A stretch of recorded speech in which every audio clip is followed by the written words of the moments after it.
Assalamualaikum warahmatullahi wabarakatuh. Waalaikumsalam warahmatullahi wabarakatuh. Bismillahirrahmanirrahim. Alhamdulillahi rabbil alamin. Wassalatu wassalamu ala ashrafil mursalin wa ala alihi wa ashabihil mujahidin at-tahirin, amma ba'du.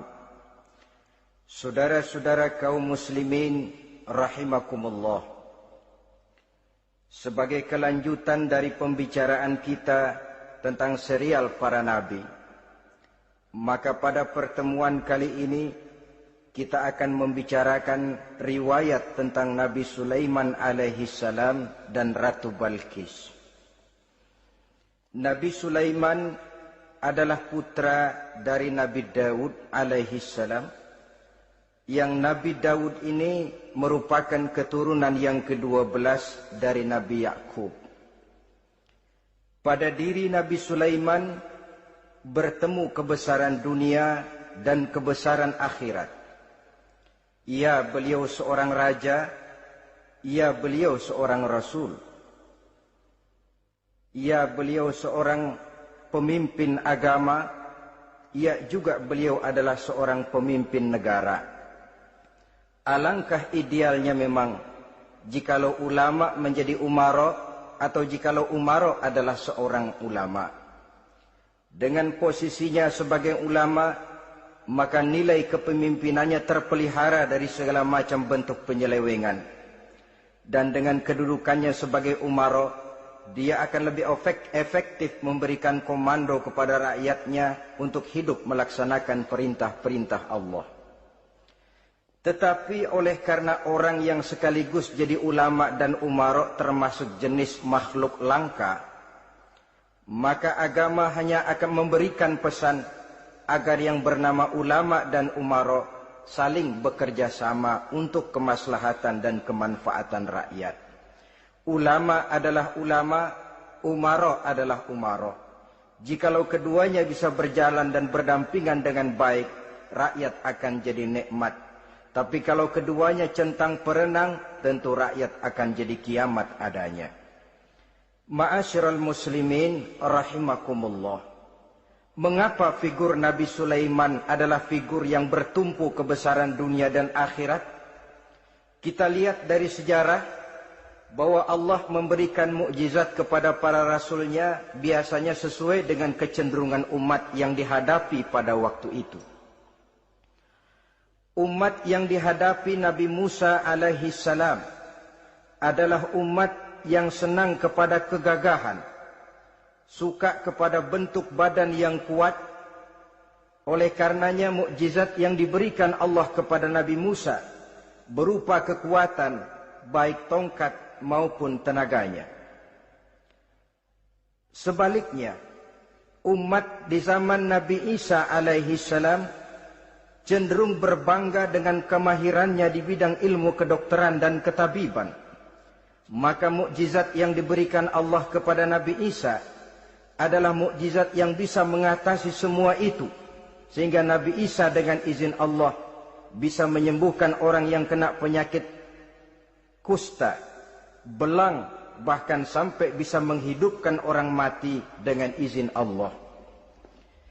Di zaman Nabi Muhammad sallallahu alaihi wasallam, kecenderungan umat kepada kemampuan bersyair, sehingga ketika itu yang dihargai adalah ujung tombak dan ujung pena. Ujung tombak dalam arti pahlawan perang, dan ujung pena dalam arti seniman dan penyair. Maka di antara mukjizat terbesar yang diberikan kepada Nabi adalah Al-Quranul Karim, yang keindahan gaya bahasanya tidak seorang penyair pun sanggup menandinginya. Di zaman Nabi Sulaiman alaihi salam, kebesaran dan kemegahan dunia, kekuatan dan kejayaan menjadi ukuran. Kita tahu bahwa Jalut yang dihadapi oleh Nabi Daud adalah seorang yang bertubuh besar dan gagah perkasa, yang dalam sejarah lebih kita kenal dengan nama Goliat misalnya. Maka tidak heran kalau mukjizat yang diberikan Allah kepada Nabi Musa merupakan mukjizat yang bertumpu antara kebesaran dunia dan kebesaran akhirat. sebagai raja dan juga sebagai nabi. Tetapi yang patut menjadikan pelajaran buat kita terhadap seluruh kebesaran yang diberikan itu, Nabi Sulaiman berkata, "Haza min fadli Rabbi liyabluwani aashkuru am akfuru." Semua ini, kekuasaan dan kebesaranku, kejayaan dan kekayaanku, adalah anugerah Tuhan untuk menguji diriku. Adakah aku menjadi bersyukur karenanya, atau malah aku menjadi ingkar karenanya? Alangkah baiknya jikalau ucapan Nabi Sulaiman ini kita bisa resapi dan kita bisa terapkan dalam kehidupan ini.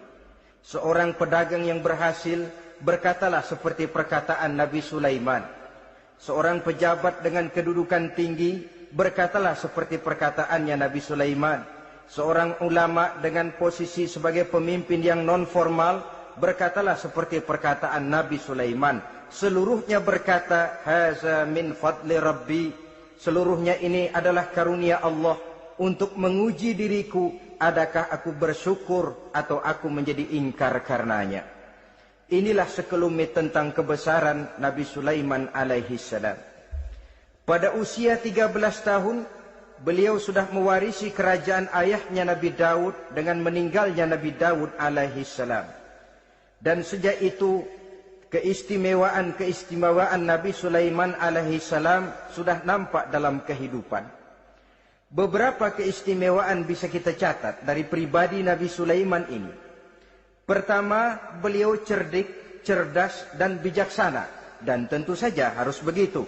Kalau Rasul goblok, mana ada umat yang mau ikut. Tetapi kecerdikan dan kecerdasan serta sifat bijaksana ini nampak dari beberapa kisah yang pernah dihadapinya. Pertama, di saat beliau berumur 11 tahun, ketika itu yang menjadi raja adalah ayahnya Nabi Daud, datang mengadu seorang petani bahwa sawah ladangnya, tanaman-tanaman yang ditanamnya habis dimakan oleh binatang ternak dari tetangga di sebelahnya. Maka ia mengajukan usul agar binatang ternak yang memakan tanam-tanamannya itu diberikan saja kepadanya. Nabi Daud meluluskan permintaan petani ini, tapi Nabi Sulaiman berkata, "Ayah, maafkan saya. Kalau boleh saya mengajukan usul, jangan seluruh binatang ternak gembala itu diberikan kepada petani. Akan lebih baik kalau binatang ternak yang memakan tanam-tanamannya itu diberikan kepada si petani selama 1 tahun. Apabila ia berkembang biak, beranak, hasil susunya seluruhnya selama 1 tahun itu boleh dimanfaatkan oleh petani tadi. Dengan demikian saya rasakan ini merupakan satu yang lebih adil ketimbang yang tadi itu." Keputusan Nabi Sulaiman ini diterima baik oleh ayahnya, oleh si petani, dan oleh si gembala tadi. Pada usia 11 tahun, ia sudah menunjukkan kecerdikan, kecerdasan, dan sifat yang bijaksana. Contoh yang kedua, ada 2 orang ibu yang pada saat akan bekerja di ladang, masing-masing meletakkan bayinya di satu tempat, lalu keduanya pun asyik pergi bekerja. Sedang kedua ibu itu bekerja dengan asyiknya, datanglah seekor serigala, menerkam salah seorang anak bayi tadi, dan kemudian dibawanya. Tinggallah anak bayi seorang. Ketika kedua ibu tadi kembali ke tempat dia meletakkan anaknya, maka keduanya lalu berebut anak yang satu itu. Jadi kasus berebut bayi rupanya memang sudah ada dari dulunya. Yang satu berkata itu anaknya, yang lain mengakui itu pun juga anaknya. Akhirnya keduanya mengadu kepada Nabi Sulaiman. Masing-masing ngotot, tidak ada yang mau mengalah. Akhirnya kata Nabi Sulaiman, "Kalau kamu berdua tidak ada yang mau mengalah, sudahlah begini saja.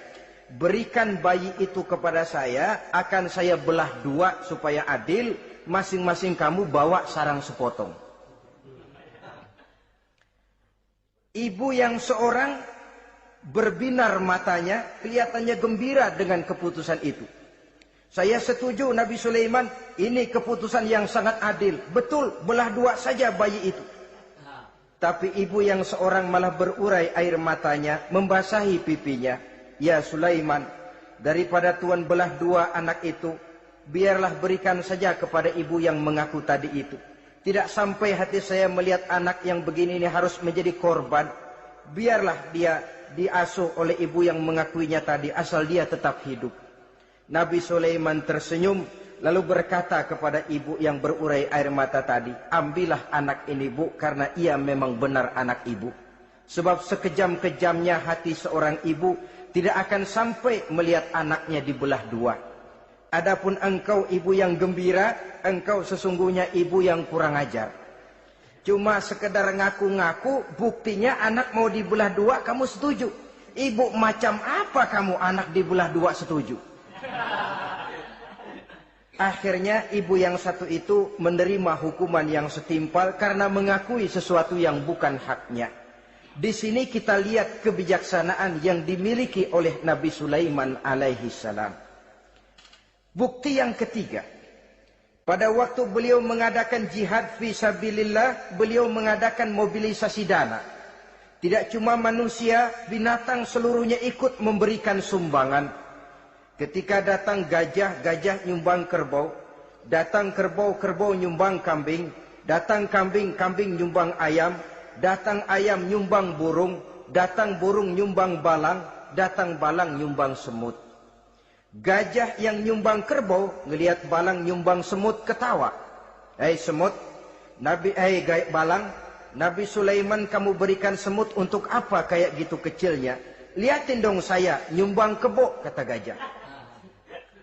Nabi Sulaiman tersenyum seraya bersabda, al-hadiyatu biqadril muhdi. Pemberian itu memang sesuai dengan kemampuan orang yang memberi. Kalau gajah nyumbang kerbau itu wajar saja. Gajah besar sumbangannya pun besar. Sebaliknya kalau balang nyumbang semut itu juga memang pantas. Balang kecil sumbangannya pun kecil. Yang tidak wajar kalau ada balang mau nyumbang kerbau, ada gajah nyumbang semut. Di sini kelihatan watak yang bijaksana dari Nabi Sulaiman alaihi salam. Ini merupakan ciri keistimewaannya. Setiap rasul dibekali dengan sifat ini yang namanya sifat fatonah. Cerdik, cerdas, dan bijaksana. Yang ini memang merupakan mukjizat. Kecerdasan seorang rasul tidak merupakan hasil sekolahan. Tapi merupakan bimbingan wahyu semata-mata. Dan ini yang tidak bisa ditandingi oleh manusia. Jadi jangan lalu ngambil dalih Rasul aja nggak sekolah pinter lalu ikut nggak sekolah ya goblok terus.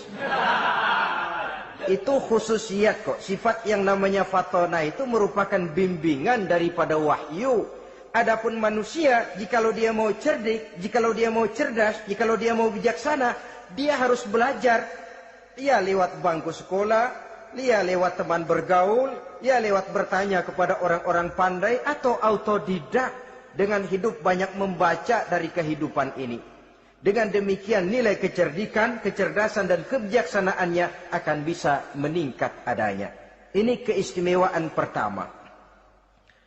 Keistimewaan yang kedua, Nabi Sulaiman diberikan kekuasaan oleh Allah sehingga bisa menguasai angin, jin, bahkan juga mengerti segala macam bahasa binatang. Menguasai angin, beliau bisa menundukkan angin ribut dan memerintahkannya angin itu.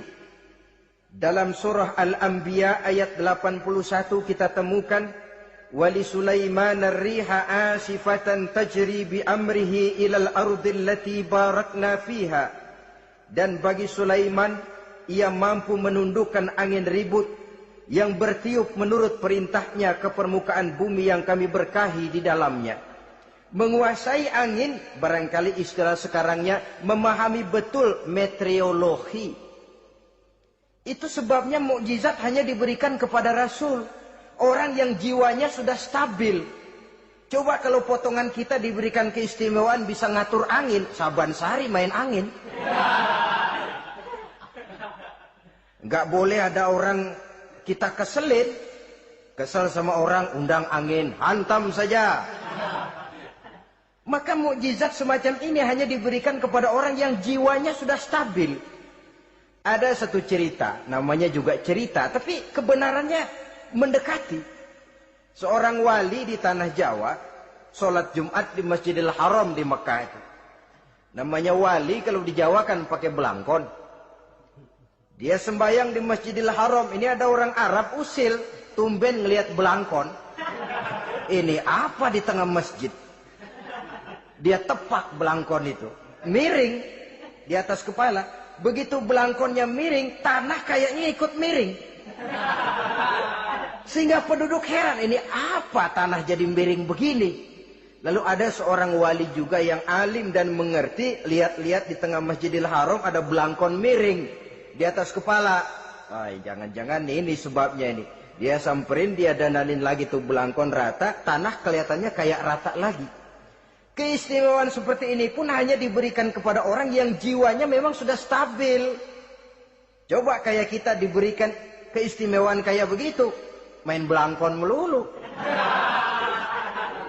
Saudara-saudara kaum muslimin rahimakumullah, juga bisa menguasai jin, memerintahkan jin, dan juga mengerti segala macam bahasa binatang. Kita bisa lihat dalam surah As-Saba ayat 12 misalnya. Demikian juga tentang mengerti bahasa binatang. Pada satu hari Nabi Sulaiman dan bala tentaranya lewat di satu lembah. Lembah itu kebetulan lembah semut. Ketika mereka lewat di lembah itu, Raja Semut lihat dari kejauhan, dia pidato kepada rakyatnya para semut itu. Apa katanya? Ya ayyuhan namlu dukhulu masakinakum, la yahtimannakum Sulaiman wa junuduh wa hum la yash'urun. Jadi ini Raja Semut melihat Nabi Sulaiman datang bersama seluruh bala tentaranya, dia pidato kepada rakyatnya. Saudara-saudaraku rakyat semut, di mana saja suara saya bisa didengar. Perhatikan, lembah itu kebetulan lembah semut. Ketika mereka lewat di lembah itu, Raja Semut lihat dari kejauhan, dia pidato kepada rakyatnya para semut itu. Apa katanya? Ya ayyuhan namlu dukhulu masakinakum, la yahtimannakum Sulaiman wa junuduh wa hum la yash'urun. Jadi ini Raja Semut melihat Nabi Sulaiman datang bersama seluruh bala tentaranya, dia pidato kepada rakyatnya. Saudara-saudaraku rakyat semut, di mana saja suara saya bisa didengar. Perhatian, perhatian. Ini Nabi Sulaiman mau lewat dengan seluruh bala tentaranya. Kamu semua supaya masuk ke dalam lubang kamu masing-masing. Sebab kalau kamu nggak masuk ke lubangmu masing-masing, akan diinjak oleh Sulaiman dan bala tentaranya, sedangkan mereka tidak tahu kalau kamu kena injak. Masuklah semut itu seluruhnya ke dalam lubangnya masing-masing. Nabi Sulaiman senyum. Fatabassama dhahikan min qawliha. Mendengar ucapan Raja Semut ini, Nabi Sulaiman tersenyum. Lalu berkata, apa katanya? Rabbi auzi'ni an ashkura ni'mataka allati an'amta alayya wa ala walidayya wa an a'mala salihan tardahu wa adkhilni birahmatika fi ibadika salihin. Satu pengakuan yang tulus, yang jauh dari watak kesombongan. Mendengar Raja Semut berkata semacam itu, beliau senyum, lalu berkata, wahai Allah, tetapkan kiranya hati saya ini untuk selalu bersyukur terhadap nikmat yang Engkau karuniakan kepada saya. Karena nikmatku, nikmat yang Engkau berikan kepadaku, saya mengerti bahasa binatang. Karena mengerti bahasa binatang, saya mengerti seruan Raja Semut itu. Tetapkan saya untuk selalu bersyukur ya Allah atas nikmat yang Engkau berikan ini, atas nikmat yang Engkau berikan kepada kedua orang tua saya, dan tetapkan saya untuk selalu melakukan amal soleh yang Engkau ridhoi, dan masukkan saya ke dalam golongan hamba-hambamu yang soleh. Satu pengakuan yang tulus, yang jauh dari sifat kesombongan. Mungkin kalau sombong yang lahir, begitu dengar Nabi Sulaiman bahwa semut ngomong begitu, beliau akan berkata, iya masuk gede buruan. Tapi kan tidak. Malah beliau perintahkan bala tentaranya, pasukan berhenti. Ada apa Nabi Sulaiman? Di depan kita ada kerajaan semut. Mereka lagi kocar-kacir masuk ke sarangnya masing-masing. Tunggu sampai mereka masuk dan kita bisa lewat dengan aman tanpa harus menginjak-injak mereka. Bala tentaranya di stop dan berhenti. Ternyata kebesarannya tidak menyebabkan ia lalu memandang remeh sampai kepada makhluk yang bernama semut sekalipun. Masih tetap dihargainya sebagai makhluk dari Allah Subhanahu wa ta'ala. Sesuatu yang perlu menjadi contoh kita semua. Sebab orang bilang kadang kacang sering lupa akan kulitnya. Kadang posisi kita yang tinggi menyebabkan kita lupa dari mana kita berasal. Kadang harta yang kita miliki menyebabkan kita lengah dari mana kita datang. Akhirnya yang timbul adalah sifat sombong dan angkuh. Ibarat kata orang, kacang lupa dengan lanjarannya. Ma'asyiral muslimin rahimakumullah. Ini kebesaran dan keistimewaan yang diberikan Allah kepada Nabi Sulaiman alaihi salam. Apa yang perlu kita jadikan tamsil dan ibarat dari kebesaran ini? Saudara-saudara kaum muslimin rahimakumullah. Keadilan sebagai umara yang berpadu dengan kebijaksanaan sebagai ulama. Satu hari seorang sahabat bertanya kepada Rasulullah sallallahu alaihi wasallam, "Ya Rasul, kalau pada satu saat ajal merenggut Tuhan berlalu meninggalkan kami sekalian, kita berpisah untuk selamanya ya Rasul. Dalam kondisi semacam itu, azahrul ardi khairul lana am batniha. Mana yang lebih baik ya Rasul buat kami kalau sudah ditinggalkan oleh Tuhan? Permukaan bumi atau perut bumi yang lebih baik?" Ini pertanyaan dengan bahasa kinayah. Permukaan bumi maksudnya hidup. Perut bumi maksudnya mati. Orang kalau sudah masuk ke perut bumi kan habis. "Ya Rasul, kalau engkau sudah tidak ada meninggalkan kami semua, mana yang lebih baik buat kami, hidup atau mati?" Bukan main pertanyaan ini. Di satu sisi menggambarkan cintanya sahabat kepada Nabi. Sehingga kalau tidak bisa mati bersamaan, biarlah mati beriring saja. Di lain pihak juga mencerminkan bingungnya sahabat kalau sudah ditinggalkan oleh Rasul. Atas pertanyaan ini apa jawab Rasul? "Kamu nggak usah khawatir. Walaupun aku sudah tidak ada, kembali ke hadratullah azza wa jalla, meninggalkan kamu semua, kamu tidak usah bingung. Dengan syarat, idza kana umaraukum khiyarukum wa amrukum syura bainakum wa aghniyaukum askhiyaukum fa zahrul ardi khairul lakum min batniha." Kalau saja para umara, kalau saja pemimpin-pemimpin kamu adalah orang-orang yang terbaik di antara kamu, dan seluruh persoalan yang kamu hadapi dapat kamu musyawarahkan dengan baik, lalu orang-orang kaya di antaramu adalah orang-orang yang dermawan, ketika itu walaupun aku sudah tidak ada, hidup lebih baik daripada mati. Permukaan bumi lebih baik daripada perut bumi. Dengan catatan tiga tadi. Pemimpinmu orang yang terbaik di antara kamu, segala persoalan kamu musyawarahkan, dan orang kayamu orang dermawan. Walaupun aku tidak ada, hidup lebih baik daripada mati. Tapi sebaliknya kata Nabi, idza kana umaraukum syirarukum. Kalau umarokmu, pemimpin-pemimpinmu adalah orang-orang yang terjahat di antara kamu. Wa amrukum ala nisaikum. Dan segala urusanmu sudah diatur oleh perempuan. Walaupun dia tidak naik di bidang eksekutif, tidak memegang kekuasaan, tapi kekuasaan bayangannya jauh lebih menentukan daripada kekuasaan yang sesungguhnya. Kalau perempuan sudah ikut campur mengaturmu, kemudian wa askhiyaukum bukhalaukum. Orang-orang kaya di antaramu adalah orang-orang yang bakhil bin pelit alias kikir. Maka ketika itu kata Nabi, fabatnul ardi khairul lakum min zahriha. Perut bumi lebih baik daripada permukaan bumi. Apa yang bisa diharapkan dari pemimpin yang zalim? perempuan yang sok kuasa, dan orang-orang kaya yang bakhil dan pelit.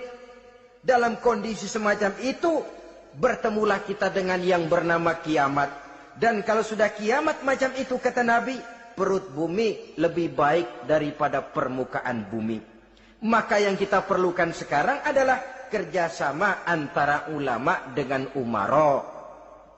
Ulama bukan umara, umara pun bukan ulama. Harus saling kerjasama dan jangan saling memperalat. Kerjasama menurut bidangnya masing-masing menjadi yang terbaik di bidangnya. Jangan sudah jadi kiai karena ingin berpartisipasi aktif lalu pindah jadi pemborong jembatan. Tidak sadar akan profesinya. Dan orang lalu tidak bisa berkata, apaan kiai mubalik bisanya cuma ngomong saja. Sekarang kan zaman pembangunan perlu karya nyata.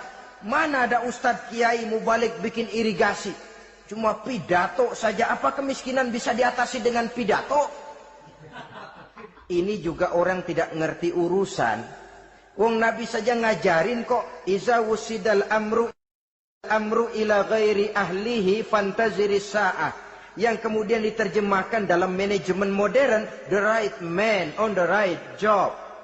Bahwa persoalan harus diserahkan kepada orang yang memang ahlinya.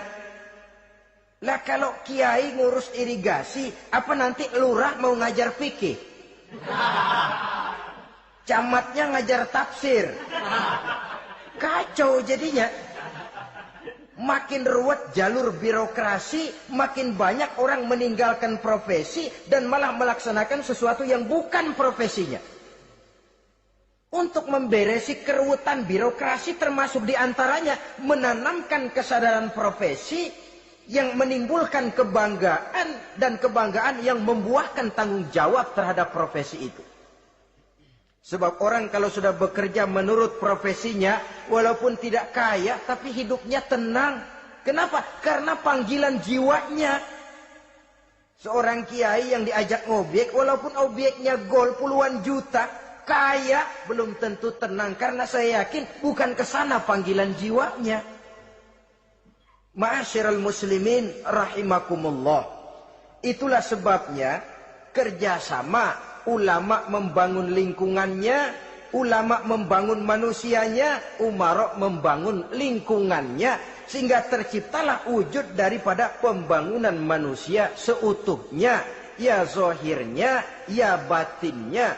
Seluruh kita berpartisipasi, hanya bidangnya saja yang berbeda-beda.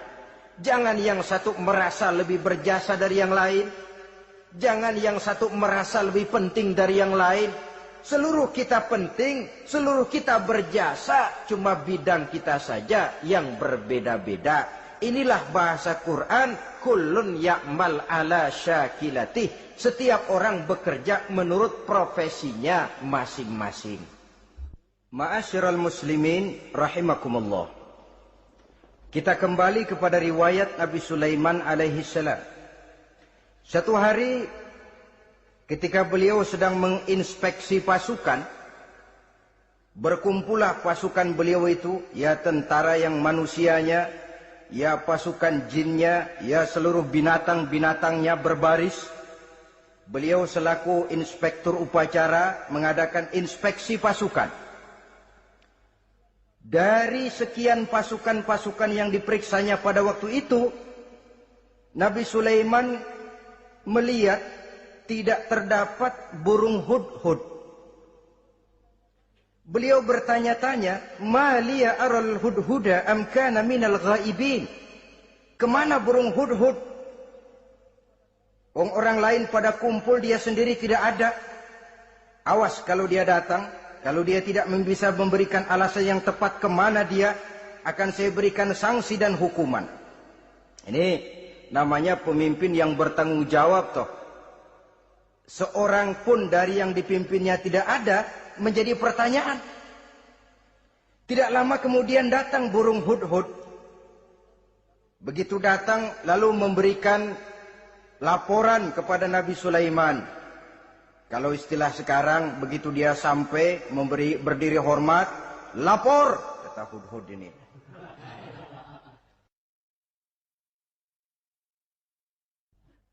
Bagaimana Hudhud? Maaf Tuan Raja, saya terlambat. Iya, kenapa terlambat? Patroli Tuan Raja. Kemana saja kamu patroli? Keliling. Lalu apa hasilnya? Inni wajadtu imra'atan tamlikuhum wa utiyat min kulli syai'in wa laha 'arsyun 'azim. Saya baru patroli ke satu negara yang bernama Sabah, Tuan Raja. Sabah, saudara tahu Sabah? Di mana itu?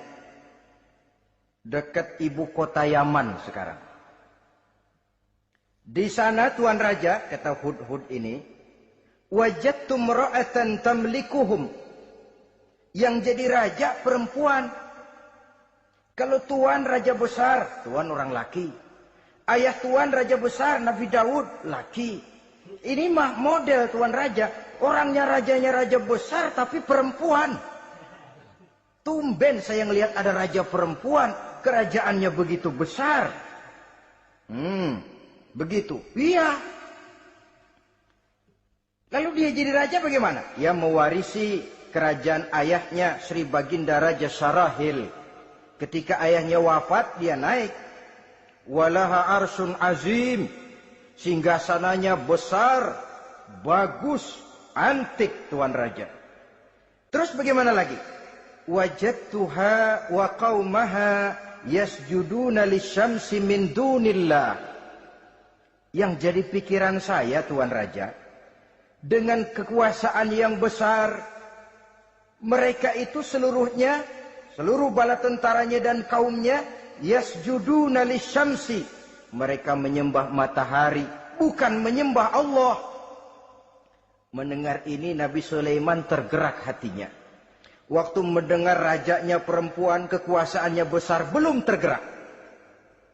Tapi ketika sampai kepada yasjuduna lisyamsi, mereka sujud kepada matahari, di situ pribadi seorang rasulnya tergerak. Siapa nama ratu itu? Namanya Ratu Balkis Tuan Raja. Begini Hudhud, laporan kamu saya terima. Alasan kamu datang terlambat bisa dipertanggungjawabkan. Kamu tidak kena hukuman. Cuma begini saja Hudhud, karena kamu yang laporan, kamu yang tahu lokasi negaranya, kamu yang harus melaksanakan tugas ini. Apa Tuan Raja? Idhab bi kitabi hadza fa'alqih ilaihim. Kamu berangkat lagi ke negeri Sabah, bawa surat saya, berikan kepada mereka. Thumma tawalla anhum. Kemudian kamu berpaling dari mereka, tapi jangan pulang. Fanzur madza yarji'un. Lihat apa reaksi mereka setelah menerima surat ini. Baik Tuan Raja, baik. Nabi Sulaiman menulis sepucuk surat kepada Ratu Balkis. Dan surat itu dibawa oleh burung Hudhud tadi. Terbanglah si burung Hudhud ini ke negeri Sabah. Masuk ke istana Ratu Balkis. Dan surat itu jatuh di kamar Ratu Balkis. Diambil surat tadi, kemudian dibaca. Apa isi suratnya? Innahu min Sulaiman. Wa innahu bismillahirrahmanirrahim. Alla ta'lu alayya. Wa'tuni muslimin. Surat ini dari Sulaiman. Bismillahirrahmanirrahim. Jangan kamu merasa lebih tinggi dari aku. Datanglah kepadaku dan masuk ke dalam agama Islam. Suratnya singkat, padat, ultimatum. Jadi enggak pakai bahasa kembang, enggak pakai bahasa basi, langsung kepada isi. Surat ini dari Sulaiman. Bismillahirrahmanirrahim. Jangan kamu merasa lebih tinggi dari aku. Datanglah kepadaku dan masuklah ke dalam agama Islam. Ini yang disebut dakwah langsung tanpa pakai kembang. Saudara-saudara, menerima surat semacam ini, Ratu Balkis lalu ngumpulin para pembantu kerajaan, aparat pemerintah lah zaman sekarang. Termasuk menteri-menteri. Dipanggil sidang darurat di istana Ratu Balkis. membahas datangnya surat dari Nabi Sulaiman alaihissalam. Tuan-tuan para menteri, bagaimana Sri Ratu? Saya dapat surat. Dari mana? Dari Sulaiman. Katanya apa? Jangan kamu merasa lebih hebat dan lebih tinggi dariku. Datanglah kemari dan masuklah ke dalam agama Islam. Menurut pendapat tuan-tuan menteri, bagaimana surat ini? Apa kita penuhin permintaannya? Kita datang rame-rame masuk Islam? Oh, kata menteri, jangan dulu tuanku. Gengsi dong. Kita ini kan kerajaan besar. Tentara kita gagah. Masa mau menyerah tanpa syarat? Ini kan kerajaan besar. Tentara kita gagah. Masa mau menyerah tanpa syarat? Soal nanti kita kalah atau menang itu soal lain, Tuan Perdana Menteri, Tuan Ratu. Tapi bahwa kita punya harga diri itu harus kita tunjukkan lebih dulu. Jadi menurut Tuan Menteri bagaimana? Kami sih nunggu komando Tuan Putri saja. Artinya, kalau boleh, perang saja. Cuma mau duluin, takut dikira nyelongcong. Kami sih gimana komando Tuan Ratu saja. Tuan komandokan berangkat, kami segera berangkat. Terserah Tuan Putri, kami seluruhnya loyal, taat dan setia menunggu titah dari Sri Paduka Ratu. Terima kasih para menteriku. Soal kesetiaanmu saya tidak meragukan. Tapi perang dimanapun selalu membawa kerugian. Kita menang rugi, tentu jatuh korban. Apalagi kalau kita kalah. Dan raja-raja yang mengalahkan negeri-negeri lain selalu membawa kehinaan kepada negeri yang dikalahkannya. Jadi bagaimana? Sekarang begini saja. Kita ambil jalan tengah. Lalu diplomasi dulu. Diplomasi macam apa Tuan Ratu? Kita kirim utusan kepada Nabi Sulaiman. Dari sana nanti kita lihat reaksinya. Saya memang selama ini sudah dengar siapa itu Nabi Sulaiman. Katanya orang yang masih muda, masih bujangan, bijaksana, kekuasaannya besar, tentaranya hebat. Cuma kan baru berita, kita cek. Jadi diplomasi macam apa Tuan Ratu? Kita kirim utusan kepada Raja Sulaiman. Kita bawakan hadiah-hadiahnya.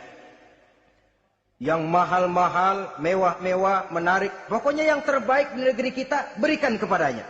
Lihat reaksinya. Kalau dia tergiur dengan hadiah itu, dia raja. Bukan nabi. Tapi kalau dia menolak hadiah itu, dia memang nabi. Dan apa reaksi kita nanti, tergantung sikap Nabi Sulaiman. Aha, kalau begitu setujulah Ratu. Itu memang bijaksana. Diplomasi dulu. Iya, jangan datang-datang main perang aja loh. Perang sih gampang. Tapi ini kan ada meja perundingan. Sepanjang masih kita bisa menempuh jalan damai, damai saja dulu. Baik. Maka diaturlah satu barisan diplomasi untuk menuju Palestina, kerajaan Nabi Sulaiman alaihi salam. Rombongan terdiri dari 500 orang laki-laki dan 500 orang perempuan.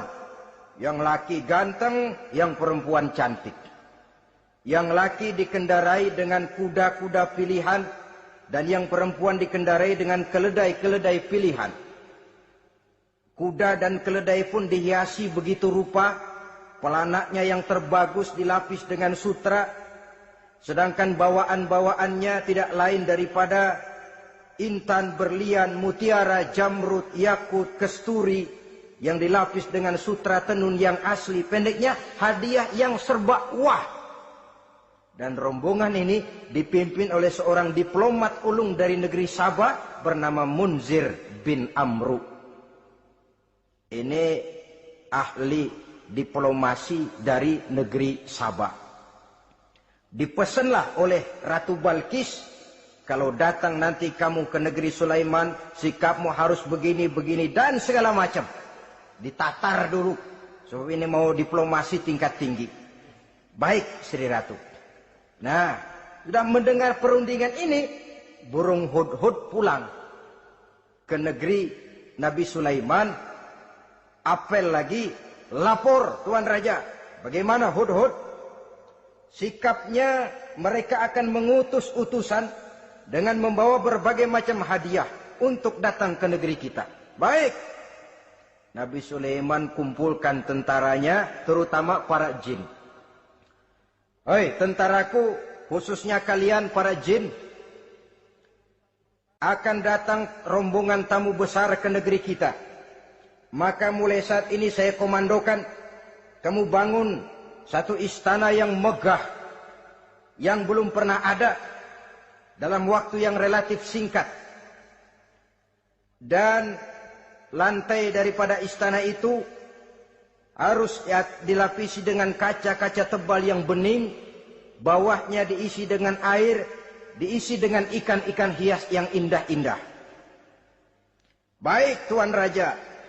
Maka tentara Nabi Sulaiman, sejak manusia sampai binatang sampai jin, semuanya kerja bakti membangun istana yang megah. Sehingga sebelum rombongan kerajaan Sabah ini sampai, istana sudah selesai. Mereka masuk ke dalam istana Nabi Sulaiman. Begitu melihat lantainya gemerlapan air, masing-masing pada ngangkat kain. Takut kainnya basah. Waduh, ini istana kebanjiran begini. Kata Nabi Sulaiman, nggak usah diangkat kainnya, nggak usah. Ini dilapis kaca, cuma bawahnya memang kolam. Kolamnya berisi ikan. Oh, bengong. Bengong. Bengong aja pada melongo mulutnya. Saudara-saudara, jadi persis orang yang tinggal di puncak gunung datang ke tengah-tengah kota. Kan noraknya minta ampun. Apaan aja ditunjuk. Apaan aja dilihat, apaan aja ditunjuk. Ini ya, itu ya, wah. Wah, sudah semuanya serba wah. Jadi kalau istilah tingkat diplomasinya, mereka sudah kalah mental. Dan itu sudah kemenangan pertama dari Nabi Sulaiman. Sudah shock. Mereka merasa negeri Sabah kaya, luar biasa, hebat. Begitu datang ke negeri Sulaiman, mereka jadi orang norak kayaknya. Sudah kumpul, nah selamat datang tuan-tuan ke negeri kami. Ada pesan apa? Majulah Munzir bin Amru. Tuan Sulaiman, bagaimana? Kami diutus oleh Sri Baginda Ratu Balkis untuk menyampaikan hadiah-hadiah yang kami bawa ini. Intan, berlian, yakut, jamrud, kesturi, dan barang-barang mahal lainnya. Mudah-mudahan Tuan bisa menerima dengan senang hati. Nabi Sulaiman tersenyum. Lalu beliau berkata, Atumiddunani bimalin, fama atani Allahu khairun mimma atakum. Kamu mau memberikan saya seluruh hadiah-hadiah permata intan ini? Padahal apa yang telah diberikan Allah kepada saya jauh lebih baik dari apa yang telah diberikannya kepadamu. Kamu merasa bahwa saya kekurangan semua ini? Ketahuilah tuan-tuan, saya punya lebih banyak dari apa yang tuan-tuan berikan sekarang ini. Irja' ilaihim, bawa pulang kembali seluruh hadiah ini. Sampaikan salam saya kepada ratumu, Ratu Balkis. Falanatiyannahum bijunudin la qibala lahum biha. Kalau mereka tetap tidak mau datang menyatakan keislaman, kami yang akan datang ke sana dengan seluruh bala tentara kami yang mereka pasti tidak akan sanggup menghadapinya. Saudara bisa baca dalam surah An-Naml ayat 36. Saudara hadirin ma'asyiral muslimin rahimakumullah. Kalau orang sudah silau dengan yang namanya upeti, hadiah, harta, secara mental dia sudah jatuh. Andai kata ketika itu Nabi Sulaiman menerima seluruh hadiah tadi, maka misi kerasulannya tidak akan jalan. wibawanya hancur, dan dia tidak akan sanggup lagi mendakwahkan Ratu Balkis untuk masuk ke dalam agama Islam. Dia akan jadi cemoohan di negeri Sabah. Sulaiman ngomong aja dikasih hadiah telap. Nah, ternyata ada yang lebih mahal dari harta, ada yang lebih mahal dari intan dan mutiara, ada yang lebih mahal dari pangkat dan kedudukan. Apa dia? Harga diri. Dan itu yang langka sekarang ini. Lebih baik jalan kaki tapi kita bebas mendongakkan kepala kemanapun kita mau, daripada naik mobil empuk tapi mata nunduk saja nggak berani lihat ke atas. Kehilangan harga diri. Ulama yang kehilangan harga diri akan menyelewengkan ayat. Pejabat yang kehilangan harga diri akan melakukan segala macam penyelewengan. Dan lain sebagainya. Harga diri sesuatu yang mahal. Terutama di kota-kota besar, kota-kota yang menyandang gelar metropolitan, biasanya harga diri ini sudah tidak dihiraukan orang lagi. Cuma untuk uang yang relatif kecil, cuma untuk kedudukan yang temporer, orang tidak segan-segan mengorbankan sesuatu yang paling mahal yang bernama harga diri. Akhirnya suap merajalela, sogok menjadi-jadi, semir pun menjamur. Bahkan malah kadang-kadang jadi target. Sehingga ada pernah berita jabatan wakil gubernur katanya dikomersilkan. Siapa yang bisa memberikan sekian puluh juta dia akan naik. Ini kalau sudah begini ya salam. Orang itu kalau memperoleh satu jabatan karena mengeluarkan banyak uang, percayalah saudara, begitu dia naik ke jabatan itu, langkah pertama yang dia lakukan bagaimana supaya uangnya bisa kembali. Bukan bagaimana bekerja sebaik-baiknya, bukan bagaimana mensejahterakan rakyat sebaik-baiknya. Karena dia merasa naik jabatan banyak mengeluarkan uang, setelah dia naik, gimana supaya pulang modal dulu. Lebihnya kalau ada, baru bekerja buat rakyat. Itu pun kalau nggak keburu pensiun. Kadang-kadang malah lebih celaka lagi, kalau sudah mau pensiun, baru bikin pemutihan. Wah, saya baru rajin iktikaf di masjid, pergi haji. Kenapa? Udah pensiun.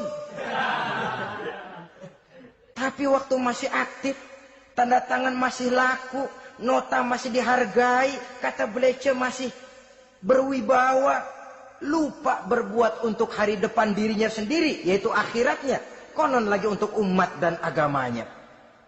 Jadi untuk mengabdi, berbuat baik kepada umat, berkhidmat kepada agama, iktikaf di masjid, tuan-tuan, tak usahlah nunggu sampai pensiun. Manfaatkan posisi yang tuan-tuan punya sekarang ini untuk beribadah dengan sebaik-baiknya. Itu pun masih bersyukur, masih bisa mengadakan pemutihan daripada tidak sama sekali. Cuma alangkah akan lebih efektifnya lagi kalau itu diawali pada saat kita masih mempunyai posisi kunci. Ini reaksi Sulaiman, saudara-saudara, diberikan hadiah yang mahal, atau midunani bimalin. Kamu mau nyogok saya dengan hadiah ini? Yang diberikan Allah lebih hebat dari yang kau bawa sekarang ini. Apa yang saya cari? Oleh Allah saya telah diberikan sesuatu yang lebih besar dari yang kau bawa. Sudah, bawa pulang saja. Sampaikan salam kepada ratumu. Kalau dia tetap ngotot tidak mau kemari, saya yang akan datang ke sana dengan seluruh bala tentara yang saya yakin sampean akan kewalahan ngadepinnya. Pulang, sampaikan salam saya, bawa seluruh hartamu. Diplomasi tahap pertama menang total.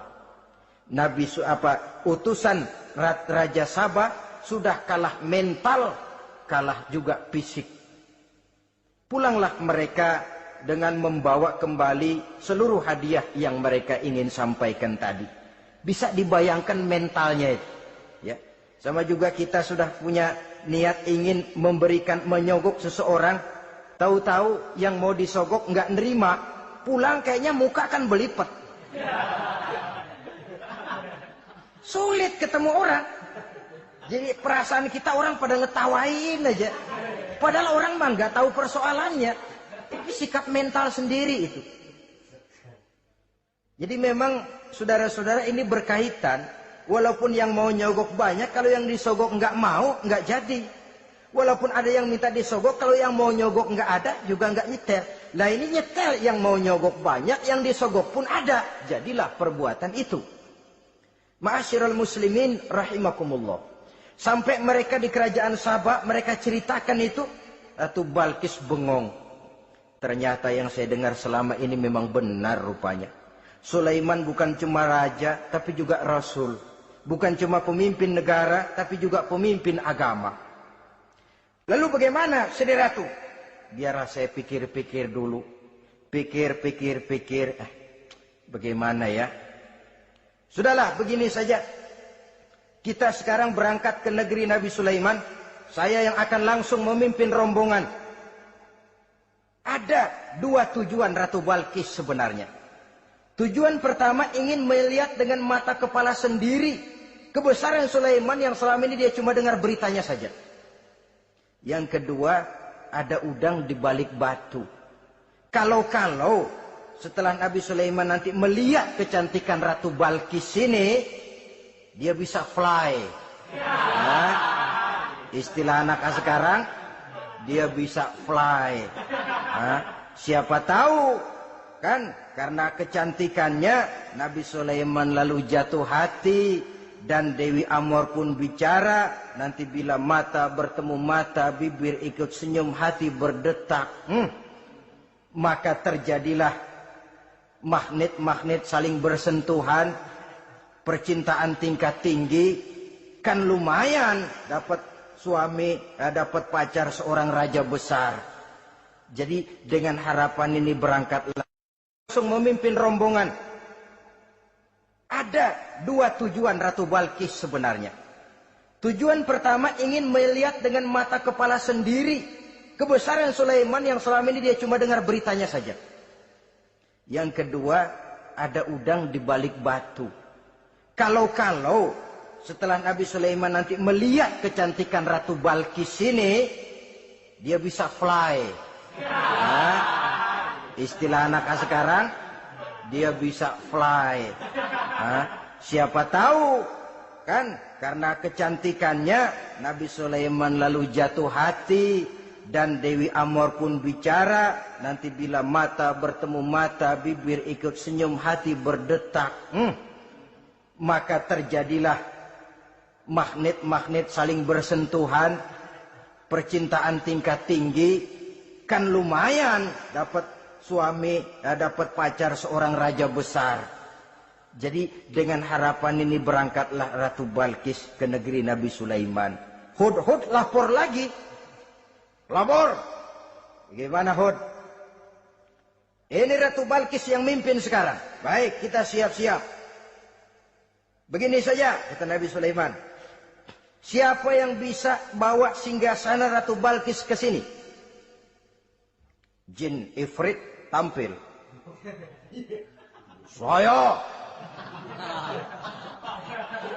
Berapa lama kamu perlukan untuk membawa singgasana Ratu Balkis kemari? Sebelum Tuan bangun dari tempat duduk, itu singgasana sudah bisa sampai kemari, Tuan Raja. Bagus. Ada yang bisa lebih cepat? Saya, kata seorang ulama. Berapa lama? Sebelum Tuan kedip. Asal Tuan kedip, Tuan melek lagi, singgasana sudah sampai di sini. Baik, kerjakan.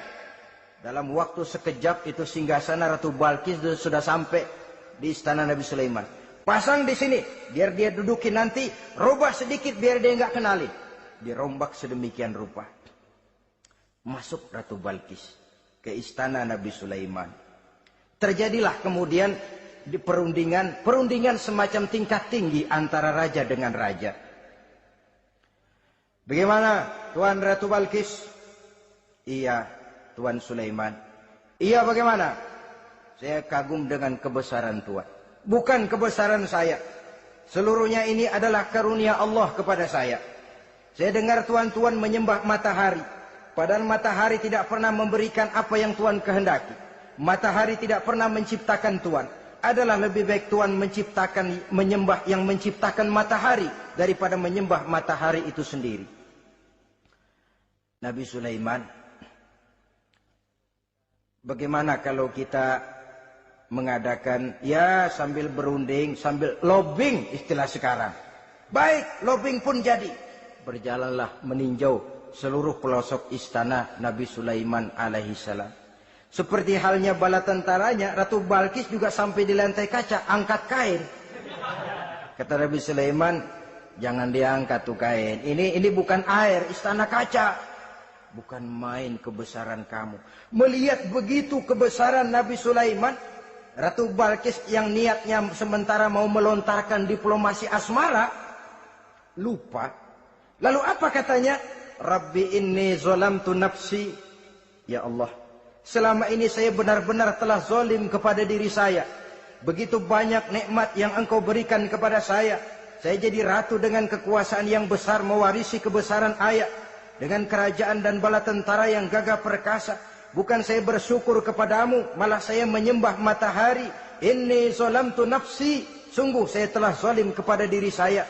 Maka mulai sejak saat ini, aslamtu ma'a Sulaiman lillahi rabbil alamin.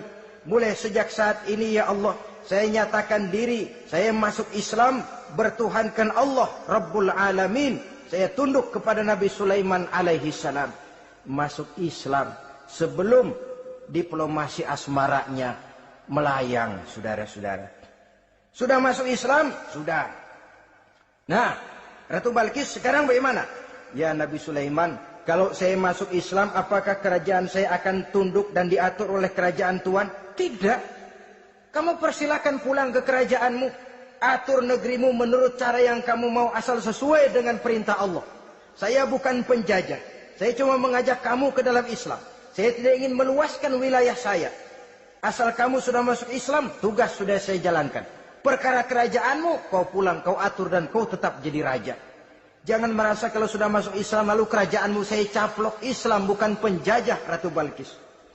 Baiklah Nabi Sulaiman, saya tahu. Tapi untuk melanggengkan kerjasama antara kerajaan Sabak dengan kerajaan Tuhan, caranya bagaimana? Mulain ngojok-ngojok.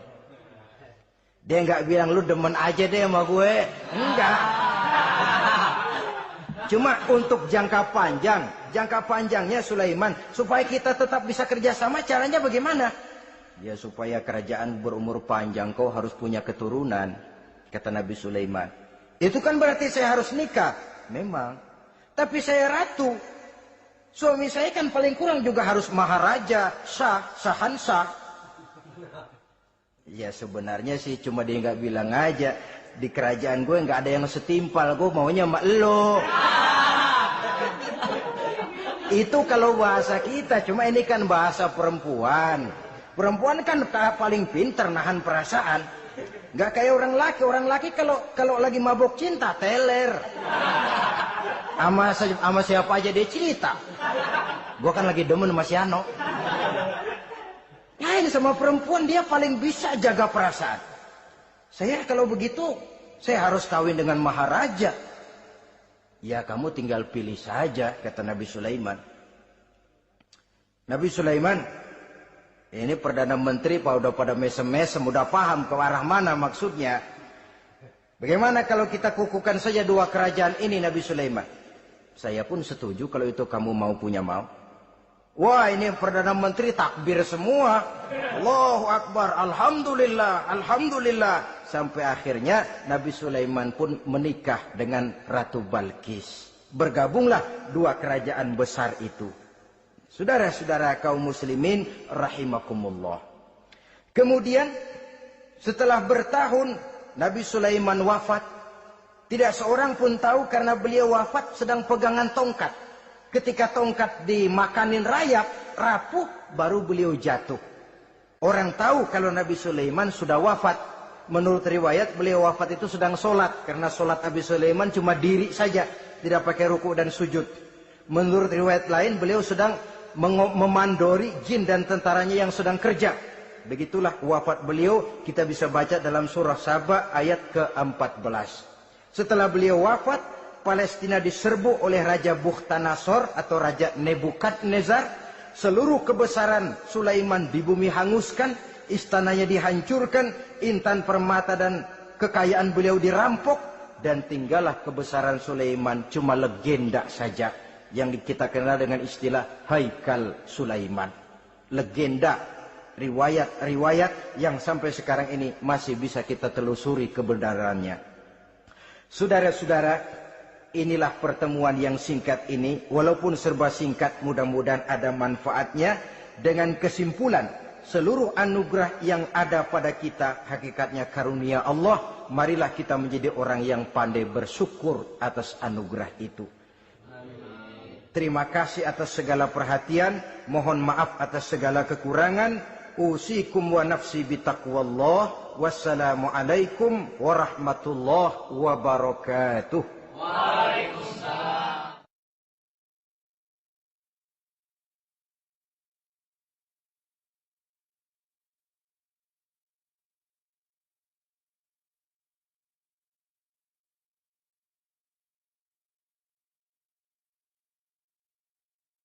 Bimalin fama atani Allahu khairun mimma atakum. Kamu mau memberikan saya seluruh hadiah-hadiah permata intan ini, padahal apa yang telah diberikan Allah kepada saya jauh lebih baik dari apa yang telah diberikannya kepadamu. Kamu merasa bahwa saya kekurangan semua ini? Ketahuilah tuan-tuan, saya punya lebih banyak dari apa yang tuan-tuan berikan sekarang ini. Irja' ilaihim, bawa pulang kembali seluruh hadiah ini. Sampaikan salam saya kepada ratumu, Ratu Balkis. Falana'tiyannahum bijunudin la qibala lahum biha. Kalau mereka tetap tidak mau datang menyatakan keislaman, kami yang akan datang ke sana dengan seluruh bala tentara kami yang mereka pasti tidak akan sanggup menghadapinya. Saudara bisa baca dalam surah An-Naml ayat 36. Saudara hadirin ma'asyiral muslimin rahimakumullah. Kalau orang sudah silau dengan yang namanya upeti, hadiah, harta, secara mental dia sudah jatuh. Andai kata ketika itu Nabi Sulaiman menerima seluruh hadiah tadi, maka misi kerasulannya tidak akan jalan. Wibawanya hancur, dan dia tidak akan sanggup lagi mendakwahkan Ratu Balkis untuk masuk ke dalam agama Islam. Dia akan jadi cemoohan di negeri Sabah. Sulaiman ngomong aja dikasih hadiah telap. Nah, ternyata ada yang lebih mahal dari harta, ada yang lebih mahal dari intan dan mutiara, ada yang lebih mahal dari pangkat dan kedudukan. Apa dia? Harga diri. Dan itu yang langka sekarang ini. Lebih baik jalan kaki tapi kita bebas mendongakkan kepala kemanapun kita mau, daripada naik mobil empuk tapi mata nunduk saja nggak berani lihat ke atas. Kehilangan harga diri. Ulama yang kehilangan harga diri akan menyelewengkan ayat. Pejabat yang kehilangan harga diri akan melakukan segala macam penyelewengan.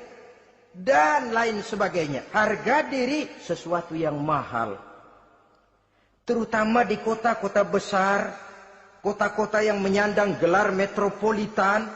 Biasanya harga diri ini sudah tidak dihiraukan orang lagi. Cuma untuk uang yang relatif kecil, cuma untuk kedudukan yang temporer, orang tidak segan-segan mengorbankan sesuatu yang paling mahal yang bernama harga diri. Akhirnya suap merajalela, sogok menjadi-jadi, semir pun menjamur. Bahkan malah kadang-kadang jadi target. Sehingga ada pernah berita jabatan wakil gubernur katanya dikomersilkan. Siapa yang bisa memberikan sekian puluh juta, dia akan naik. Ini kalau sudah begini, ya salam. Orang itu kalau memperoleh satu jabatan karena mengeluarkan banyak uang, percayalah saudara, begitu dia naik ke jabatan itu, langkah pertama yang dia lakukan, bagaimana supaya uangnya bisa kembali. Bukan bagaimana bekerja sebaik-baiknya. Bukan bagaimana mensejahterakan rakyat sebaik-baiknya. Karena dia merasa naik jabatan banyak mengeluarkan uang. Setelah dia naik, gimana supaya pulang modal dulu? Lebihnya kalau ada, baru bekerja buat rakyat. Itu pun kalau nggak keburu pensiun. Kadang-kadang malah lebih celaka lagi. Kalau sudah mau pensiun, baru bikin pemutihan. Wah, saya baru rajin iktikaf di masjid, pergi haji. Kenapa? Udah pensiun. Tapi waktu masih aktif, tanda tangan masih laku, nota masih dihargai, kata Belece masih berwibawa, lupa berbuat untuk hari depan dirinya sendiri, yaitu akhiratnya. Konon lagi untuk umat dan agamanya. Jadi untuk mengabdi, berbuat baik kepada umat, berkhidmat kepada agama, iktikaf di masjid, tuan-tuan, tak usahlah nunggu sampai pensiun. Manfaatkan posisi yang tuan-tuan punya sekarang ini untuk beribadah dengan sebaik-baiknya. Itu pun masih bersyukur, masih bisa mengadakan pemutihan daripada tidak sama sekali. Cuma alangkah akan lebih efektifnya lagi kalau itu diawali pada saat kita masih mempunyai posisi kunci. Ini reaksi Sulaiman, saudara-saudara. Diberikan hadiah yang mahal, atau midunani bimalin. Kamu mau nyogok saya dengan hadiah ini? Yang diberikan Allah lebih hebat dari yang kau bawa sekarang ini. Apa yang saya cari? Oleh Allah saya telah diberikan sesuatu yang lebih besar dari yang kau bawa. Sudah, bawa pulang saja. Sampaikan salam kepada ratumu. Kalau dia tetap ngotot tidak mau kemari, saya yang akan datang ke sana dengan seluruh bala tentara yang saya yakin sampean akan kewalahan ngadepinnya. Pulang, sampaikan salam saya, bawa seluruh hartamu. Diplomasi tahap pertama menang total. Utusan Raja Sabah sudah kalah mental, kalah juga fisik. Pulanglah mereka dengan membawa kembali seluruh hadiah yang mereka ingin sampaikan tadi. Bisa dibayangkan mentalnya itu. Ya. Sama juga kita sudah punya niat ingin menyogok seseorang. Tahu-tahu yang mau disogok nggak nerima. Pulang kayaknya muka akan belipet. Sulit ketemu orang. Jadi perasaan kita orang pada ngetawain aja. Padahal orang mah nggak tahu persoalannya. Tapi sikap mental sendiri itu. Jadi memang saudara-saudara ini berkaitan. Walaupun yang mau nyogok banyak, kalau yang disogok nggak mau, nggak jadi. Walaupun ada yang minta disogok, kalau yang mau nyogok nggak ada, juga nggak nyetel. Nah ini nyetel, yang mau nyogok banyak, yang disogok pun ada. Jadilah perbuatan itu. Ma'asyiral muslimin rahimakumullah. Sampai mereka di kerajaan Sabah, mereka ceritakan itu. Ratu Balkis bengong. Ternyata yang saya dengar selama ini memang benar rupanya. Sulaiman bukan cuma raja, tapi juga rasul. Bukan cuma pemimpin negara, tapi juga pemimpin agama. Lalu bagaimana, Saudara Ratu? Biar saya pikir-pikir dulu. Pikir. Bagaimana ya? Sudahlah, begini saja. Kita sekarang berangkat ke negeri Nabi Sulaiman. Saya yang akan langsung memimpin rombongan. Ada dua tujuan Ratu Balkis sebenarnya. Tujuan pertama ingin melihat dengan mata kepala sendiri kebesaran Sulaiman yang selama ini dia cuma dengar beritanya saja. Yang kedua, ada udang di balik batu. Kalau setelah Nabi Sulaiman nanti melihat kecantikan Ratu Balkis ini, dia bisa fly. Nah, istilah anak sekarang, dia bisa fly. Nah, siapa tahu kan karena kecantikannya Nabi Sulaiman lalu jatuh hati dan Dewi Amor pun bicara. Nanti bila mata bertemu mata, bibir ikut senyum, hati berdetak. Maka terjadilah magnet-magnet saling bersentuhan, percintaan tingkat tinggi. Kan lumayan dapat suami, dapat pacar seorang raja besar. Jadi dengan harapan ini berangkatlah langsung memimpin rombongan. Ada dua tujuan Ratu Balkis sebenarnya. Tujuan pertama ingin melihat dengan mata kepala sendiri kebesaran Sulaiman yang selama ini dia cuma dengar beritanya saja. Yang kedua, ada udang di balik batu. Kalau setelah Nabi Sulaiman nanti melihat kecantikan Ratu Balkis ini, dia bisa fly. Nah, istilah anak sekarang, dia bisa fly. Nah, siapa tahu kan karena kecantikannya Nabi Sulaiman lalu jatuh hati, dan Dewi Amor pun bicara. Nanti bila mata bertemu mata, bibir ikut senyum, hati berdetak. Maka terjadilah magnet-magnet saling bersentuhan, percintaan tingkat tinggi. Kan lumayan dapat suami, dapat pacar seorang raja besar. Jadi dengan harapan ini berangkatlah Ratu Balkis ke negeri Nabi Sulaiman. Hud lapor lagi. Lapor. Gimana Hud? Ini Ratu Balkis yang mimpin sekarang. Baik, kita siap-siap. Begini saja, kata Nabi Sulaiman.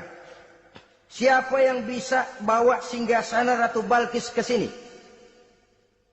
Jin Ifrit tampil. Saya. Berapa lama kamu perlukan untuk membawa singgasana Ratu Balkis kemari? Sebelum Tuan bangun dari tempat duduk, itu singgasana sudah bisa sampai kemari, Tuan Raja.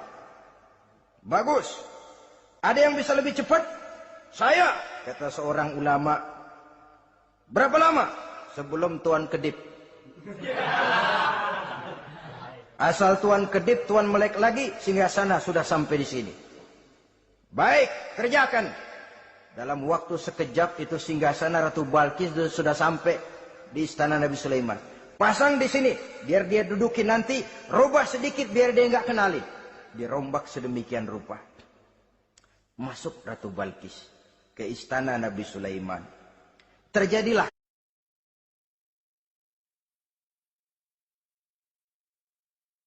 Assalamualaikum warahmatullahi wabarakatuh. Waalaikumsalam warahmatullahi wabarakatuh.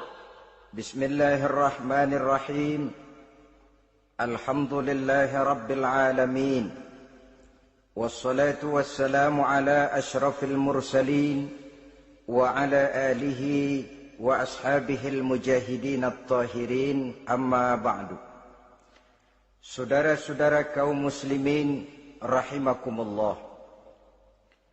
Sebagai kelanjutan dari pembicaraan kita tentang serial para nabi, maka pada pertemuan kali ini kita akan membicarakan riwayat tentang Nabi Sulaiman alaihi salam dan Ratu Balkis. Nabi Sulaiman adalah putra dari Nabi Daud alaihi salam, yang Nabi Daud ini merupakan keturunan yang ke-12 dari Nabi Yakub. Pada diri Nabi Sulaiman bertemu kebesaran dunia dan kebesaran akhirat. Ya, beliau seorang raja, ya beliau seorang rasul. Ya, beliau seorang pemimpin agama, ya juga beliau adalah seorang pemimpin negara. Alangkah idealnya memang jikalau ulama menjadi umaro, atau jikalau umaro adalah seorang ulama. Dengan posisinya sebagai ulama, maka nilai kepemimpinannya terpelihara dari segala macam bentuk penyelewengan. Dan dengan kedudukannya sebagai umaro, dia akan lebih efektif memberikan komando kepada rakyatnya untuk hidup melaksanakan perintah-perintah Allah. Tetapi oleh karena orang yang sekaligus jadi ulama dan umaro termasuk jenis makhluk langka, maka agama hanya akan memberikan pesan agar yang bernama ulama dan umaro saling bekerja sama untuk kemaslahatan dan kemanfaatan rakyat. Ulama adalah ulama, umaro adalah umaro. Jikalau keduanya bisa berjalan dan berdampingan dengan baik, rakyat akan jadi nikmat. Tapi kalau keduanya centang perenang, tentu rakyat akan jadi kiamat adanya. Ma'asyiral muslimin rahimakumullah. Mengapa figur Nabi Sulaiman adalah figur yang bertumpu kebesaran dunia dan akhirat? Kita lihat dari sejarah bahwa Allah memberikan mukjizat kepada para rasulnya biasanya sesuai dengan kecenderungan umat yang dihadapi pada waktu itu.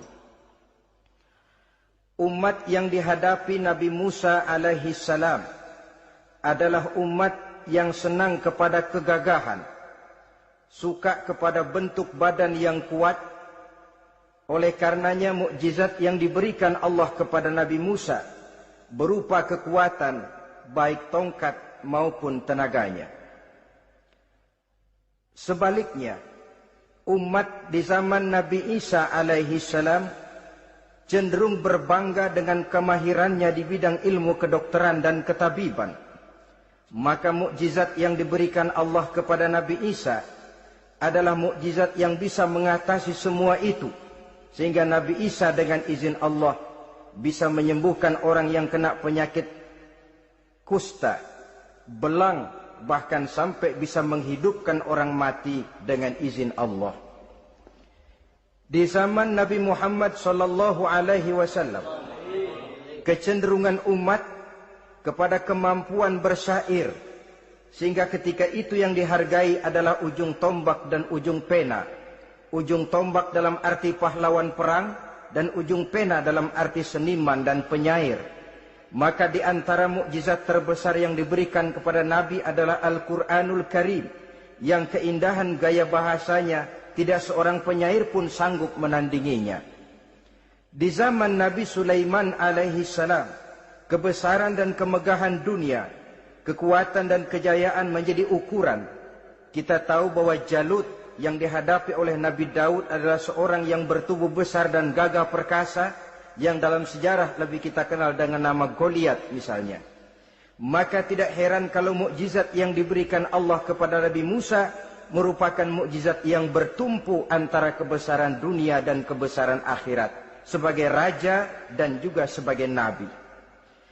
Tetapi yang patut menjadikan pelajaran buat kita terhadap seluruh kebesaran yang diberikan itu, Nabi Sulaiman berkata, "Haza min fadli Rabbi liyabluwani aashkuru am akfuru." Semua ini, kekuasaan dan kebesaranku, kejayaan dan kekayaanku, adalah anugerah Tuhan untuk menguji diriku. Adakah aku menjadi bersyukur karenanya atau malah aku menjadi ingkar karenanya? Alangkah baiknya jikalau ucapan Nabi Sulaiman ini kita bisa resapi dan kita bisa terapkan dalam kehidupan ini. Seorang pedagang yang berhasil berkatalah seperti perkataan Nabi Sulaiman. Seorang pejabat dengan kedudukan tinggi berkatalah seperti perkataannya Nabi Sulaiman. Seorang ulama dengan posisi sebagai pemimpin yang non formal berkatalah seperti perkataan Nabi Sulaiman. Seluruhnya berkata, "Haza min fadli Rabbi." Seluruhnya ini adalah karunia Allah untuk menguji diriku, adakah aku bersyukur atau aku menjadi ingkar karenanya. Inilah sekelumit tentang kebesaran Nabi Sulaiman alaihi salam. Pada usia 13 tahun, beliau sudah mewarisi kerajaan ayahnya Nabi Daud dengan meninggalnya Nabi Daud alaihi salam. Dan sejak itu, keistimewaan Nabi Sulaiman alaihi salam sudah nampak dalam kehidupan. Beberapa keistimewaan bisa kita catat dari pribadi Nabi Sulaiman ini. Pertama, beliau cerdik, cerdas dan bijaksana, dan tentu saja harus begitu. Kalau Rasul goblok, mana ada umat yang mau ikut. Tetapi kecerdikan dan kecerdasan serta sifat bijaksana ini nampak dari beberapa kisah yang pernah dihadapinya. Pertama, di saat beliau berumur 11 tahun, ketika itu yang menjadi raja adalah ayahnya Nabi Daud, datang mengadu seorang petani bahwa sawah ladangnya, tanaman-tanaman yang ditanamnya habis dimakan oleh binatang ternak dari tetangga di sebelahnya. Maka ia mengajukan usul agar binatang ternak yang memakan tanam-tanamannya itu diberikan saja kepadanya. Nabi Daud meluluskan permintaan petani ini, tapi Nabi Sulaiman berkata, "Ayah, maafkan saya. Kalau boleh saya mengajukan usul, Jangan seluruh binatang ternak gembala itu diberikan kepada petani. Akan lebih baik kalau binatang ternak yang memakan tanam-tanamannya itu diberikan kepada si petani selama 1 tahun. Apabila ia berkembang biak, beranak, hasil susunya seluruhnya selama 1 tahun itu boleh dimanfaatkan oleh petani tadi. Dengan demikian saya rasakan ini merupakan satu yang lebih adil ketimbang yang tadi itu. Keputusan Nabi Sulaiman ini diterima baik oleh ayahnya, oleh si petani dan oleh si gembala tadi. Pada usia 11 tahun ia sudah menunjukkan kecerdikan, kecerdasan dan sifat yang bijaksana. Contoh yang kedua, ada 2 orang ibu yang pada saat akan bekerja di ladang masing-masing meletakkan bayinya di satu tempat, lalu keduanya pun asyik pergi bekerja. Sedang kedua ibu itu bekerja dengan asyiknya, datanglah seekor serigala menerkam salah seorang anak bayi tadi dan kemudian dibawanya. Tinggallah anak bayi seorang. Ketika kedua ibu tadi kembali ke tempat dia meletakkan anaknya, maka keduanya lalu berebut anak yang satu itu. Jadi kasus berebut bayi rupanya memang sudah ada dari dulunya. Yang satu berkata itu anaknya, yang lain mengakui itu pun juga anaknya. Akhirnya keduanya mengadu kepada Nabi Sulaiman. Masing-masing ngotot, tidak ada yang mau mengalah. Akhirnya kata Nabi Sulaiman, kalau kamu berdua tidak ada yang mau mengalah, sudahlah begini saja. Berikan bayi itu kepada saya, akan saya belah 2 supaya adil. Masing-masing kamu bawa sarang sepotong. Ibu yang seorang berbinar matanya, kelihatannya gembira dengan keputusan itu. Saya setuju Nabi Sulaiman, ini keputusan yang sangat adil. Betul, belah 2 saja bayi itu. Tapi ibu yang seorang malah berurai air matanya, membasahi pipinya. Ya Sulaiman, daripada Tuhan belah 2 anak itu, biarlah berikan saja kepada ibu yang mengaku tadi itu. Tidak sampai hati saya melihat anak yang begini ini harus menjadi korban. Biarlah dia diasuh oleh ibu yang mengakuinya tadi, asal dia tetap hidup. Nabi Sulaiman tersenyum, lalu berkata kepada ibu yang berurai air mata tadi, ambillah anak ini bu, karena ia memang benar anak ibu. Sebab sekejam-kejamnya hati seorang ibu tidak akan sampai melihat anaknya dibelah 2. Adapun engkau ibu yang gembira, engkau sesungguhnya ibu yang kurang ajar. Cuma sekedar ngaku-ngaku, buktinya anak mau dibelah 2, kamu setuju. Ibu macam kamu saya terima. Alasan kamu datang terlambat bisa dipertanggungjawabkan, kamu tidak kena hukuman. Cuma begini saja Hudhud, karena kamu yang laporan, kamu yang tahu lokasi negaranya, kamu yang harus melaksanakan tugas ini. Apa Tuan Raja? Idhab bi kitabi hadza fa'alqih ilaihim. Kamu berangkat lagi ke negeri Sabah, bawa surat saya, berikan kepada mereka. Thumma tawalla anhum, kemudian kamu berpaling dari mereka, tapi jangan pulang. Fanzur madza yarji'un, lihat apa reaksi mereka setelah menerima surat ini. Baik Tuan Raja, baik. Nabi Sulaiman menulis sepucuk surat kepada Ratu Balqis, dan surat itu dibawa oleh burung Hudhud tadi. Terbanglah si burung Hudhud ini ke negeri Sabah, masuk ke istana Ratu Balqis, dan surat itu jatuh di kamar Ratu Balqis. Diambil surat tadi, kemudian dibaca. Apa isi suratnya? Innahu min Sulaiman wa innahu bismillahirrahmanirrahim alla ta'lu alayya wa'tuni muslimin. Surat ini dari Sulaiman. Bismillahirrahmanirrahim. Jangan kamu merasa lebih tinggi dari aku. Datanglah kepadaku dan masuk ke dalam agama Islam. Suratnya singkat, padat, ultimatum. Jadi enggak pakai bahasa kembang, enggak pakai bahasa basi, langsung kepada isi. Surat ini dari Sulaiman. Bismillahirrahmanirrahim. Jangan kamu merasa lebih tinggi dari aku. datanglah kepadaku dan masuklah ke dalam agama Islam. Ini yang disebut dakwah langsung tanpa pakai kembang. Saudara-saudara, menerima surat semacam ini, Ratu Balkis lalu ngumpulin para pembantu kerajaan, aparat pemerintah lah zaman sekarang. Termasuk menteri-menteri dipanggil sidang darurat di istana Ratu Balkis, membahas datangnya surat dari Nabi Sulaiman alaihissalam. Tuan-tuan para menteri, bagaimana Sri Ratu? Saya dapat surat. Dari mana? Dari Sulaiman. Katanya apa? Jangan kamu merasa lebih hebat dan lebih tinggi dariku. Datanglah kemari dan masuklah ke dalam agama Islam. Menurut pendapat tuan-tuan menteri, bagaimana surat ini?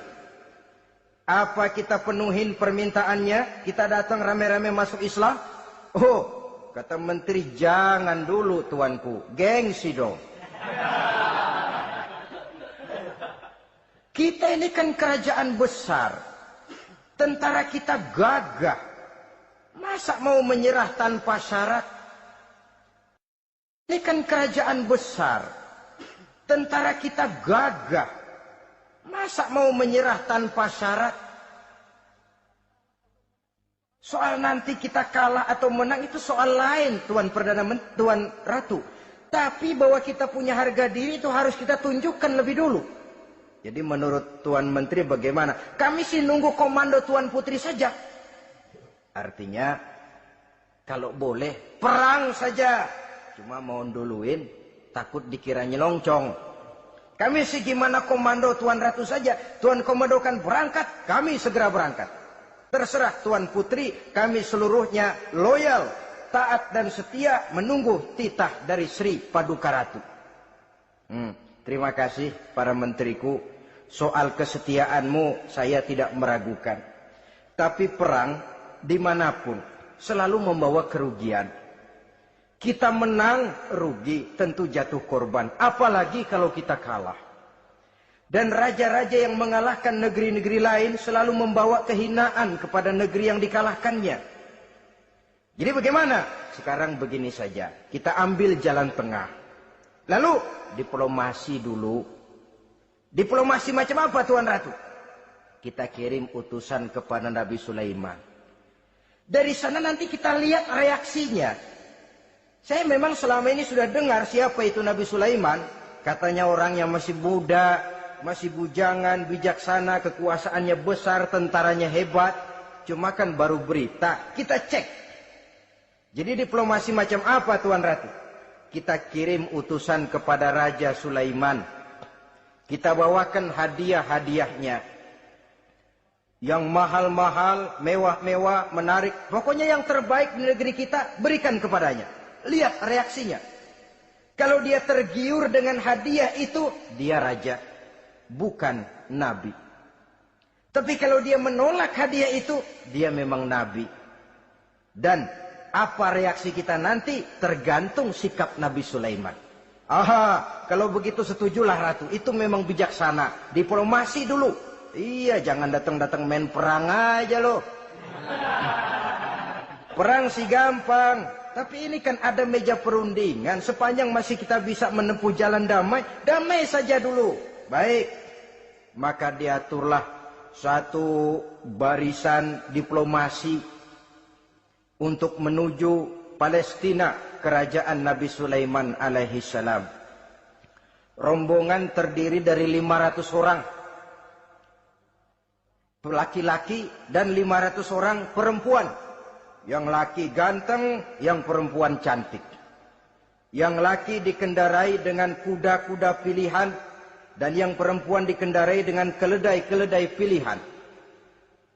Kuda dan keledai pun dihiasi begitu rupa, pelanaknya yang terbagus dilapis dengan sutra, sedangkan bawaan-bawaannya tidak lain daripada intan, berlian, mutiara, jamrud, yakut, kesturi, yang dilapis dengan sutra tenun yang asli. Pendeknya hadiah yang serba wah. Dan rombongan ini dipimpin oleh seorang diplomat ulung dari negeri Sabah bernama Munzir bin Amru. Ini ahli diplomasi dari negeri Sabah. Dipesanlah oleh Ratu Balkis, kalau datang nanti kamu ke negeri Sulaiman, sikapmu harus begini, begini, dan segala macam. Ditatar dulu. Sebab ini mau diplomasi tingkat tinggi. Baik, Sri Ratu. Nah, sudah mendengar perundingan ini, burung hudhud pulang ke negeri Nabi Sulaiman. Apel lagi, lapor Tuan Raja. Bagaimana hudhud? Sikapnya mereka akan mengutus utusan dengan membawa berbagai macam hadiah untuk datang ke negeri kita. Baik. Nabi Sulaiman kumpulkan tentaranya, terutama para jin. Hei tentaraku, khususnya kalian para jin, akan datang rombongan tamu besar ke negeri kita. Maka mulai saat ini saya komandokan, kamu bangun satu istana yang megah, yang belum pernah ada, dalam waktu yang relatif singkat. Dan lantai daripada istana itu harus dilapisi dengan kaca-kaca tebal yang bening, bawahnya diisi dengan air, diisi dengan ikan-ikan hias yang indah-indah. Baik Tuan Raja. Maka tentara Nabi Sulaiman, sejak manusia sampai binatang sampai jin, semuanya kerja bakti membangun istana yang megah. Sehingga sebelum rombongan kerajaan Sabah ini sampai, istana sudah selesai. Mereka masuk ke dalam istana Nabi Sulaiman. Begitu melihat lantainya gemerlapan air, masing-masing pada ngangkat kain. Takut kainnya basah. Waduh, ini istana kebanjiran begini. Kata Nabi Sulaiman, nggak usah diangkat kainnya, nggak usah. Ini dilapis kaca, cuma bawahnya memang kolam. Kolamnya berisi ikan. Oh, bengong. Bengong. Bengong aja pada melongo mulutnya.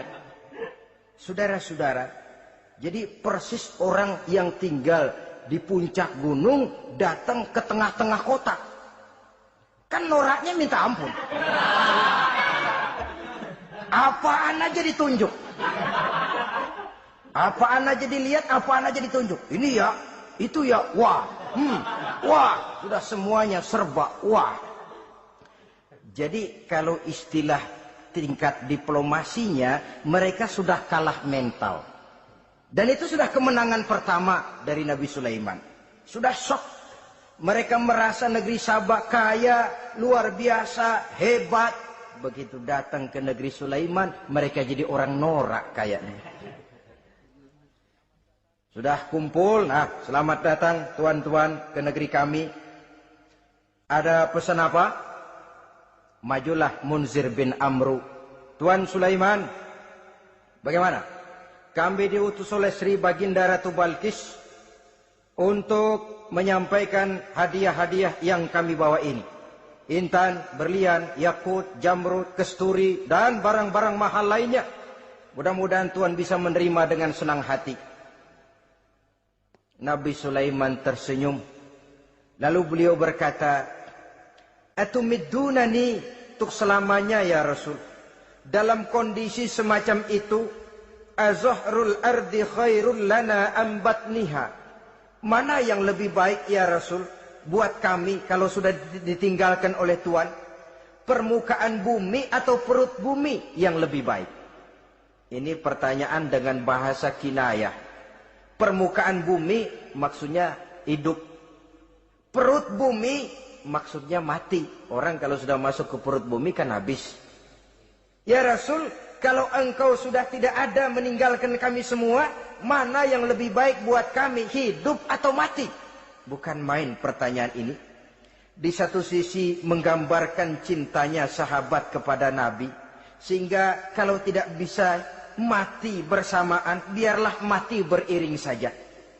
Di lain pihak juga mencerminkan bingungnya sahabat kalau sudah ditinggalkan oleh Rasul. Atas pertanyaan ini, apa jawab Rasul? Kamu nggak usah khawatir. Walaupun aku sudah tidak ada, kembali ke hadratullah azza wa jalla, meninggalkan kamu semua, kamu tidak usah bingung. Dengan syarat, idza kana umaraukum khiyarukum wa amrukum syura bainakum wa aghniyaukum askhiyaukum fa zahrul ardi khairul lakum min batniha.